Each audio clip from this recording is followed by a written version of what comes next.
स्वागत है आप सभी का मोटिवेशनल कहानियों में। आज की कहानी का शीर्षक है पिता। एक पिता ने अपने पुत्र की बहुत अच्छी परवरिश की, उसे अच्छे से पढ़ाया लिखाया और उसकी सभी ज़रूरतों को पूर्ण किया। आगे चलकर लड़के ने एक बहुत बड़ी कंपनी खड़ी की और उसका सीईओ बन गया। बच्चे की यह उन्नति देख पिता फूला नहीं समाता।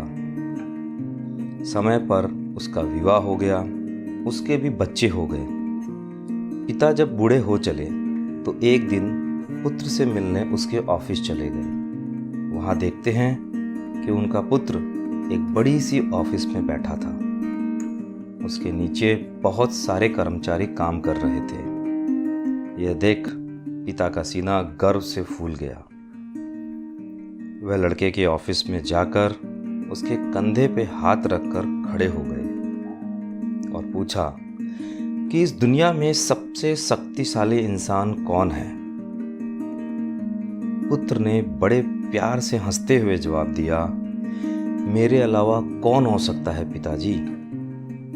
पिता को इस जवाब की कतई आशा नहीं थी। उन्हें विश्वास था कि उनका बेटा गर्व से कहेगा, पिताजी इस दुनिया के सबसे शक्तिशाली इंसान आप हैं, जिन्होंने मुझे इतना योग्य बनाया। उनकी आंखें झलक गई।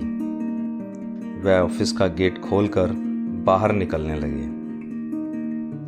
उन्होंने फिर एक बार पीछे मुड़कर वही सवाल दोहराया कि इस दुनिया का सबसे शक्तिशाली इंसान कौन है। पुत्र ने इस बार कहा, पिताजी आप हैं इस दुनिया के सबसे शक्तिशाली इंसान। पिता यह जवाब सुनकर आश्चर्यचकित हो गए और कहा, अभी तो तुम खुद को दुनिया का सबसे शक्तिशाली इंसान बता रहे थे और अब मुझे बता रहे हो। पुत्र ने हंसते हुए अपने सामने उनको बैठाया और कहा, पिताजी उस समय आपका हाथ मेरे कंधे पर था। जिस पुत्र के कंधे पर या सिर पर पिता का हाथ हो, वो पुत्र दुनिया का सबसे शक्तिशाली इंसान होता है ना पिताजी। पिता की आंखें भर आईं और उन्होंने पुत्र को कसकर गले लगा लिया। सच है, जिसके कंधे या सिर पर पिता का हाथ होता है, वह दुनिया का सबसे शक्तिशाली इंसान होता है। सदैव बुजुर्गों का सम्मान करें। हमारी सफलता के पीछे वे ही हैं। हमारी तरक्की और उन्नति से जब सब जलते हैं तो केवल माँ बाप ही हैं जो खुश होते हैं।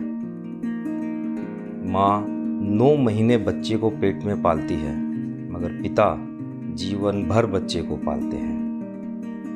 माँ सोचती है कि आज मेरा बच्चा क्या खाएगा, मगर पिता सोचते हैं कि मेरा बच्चा जिंदगी भर कैसे खाएगा। मेरे भी पिताजी नहीं हैं, परंतु उनकी सिखाई गई हर बात जीवन के हर पग में मेरे लिए वरदान बनकर आती है। उनकी सिखाई हर बात उस समय अलग लगती थी, परंतु आज वही काम आती है। याद बहुत आती है, परंतु याद कर नहीं पाता हूँ। उनकी दी गई सीख से ही मैं हर पल उन्हें अपने पास पाता हूँ। धन्यवाद।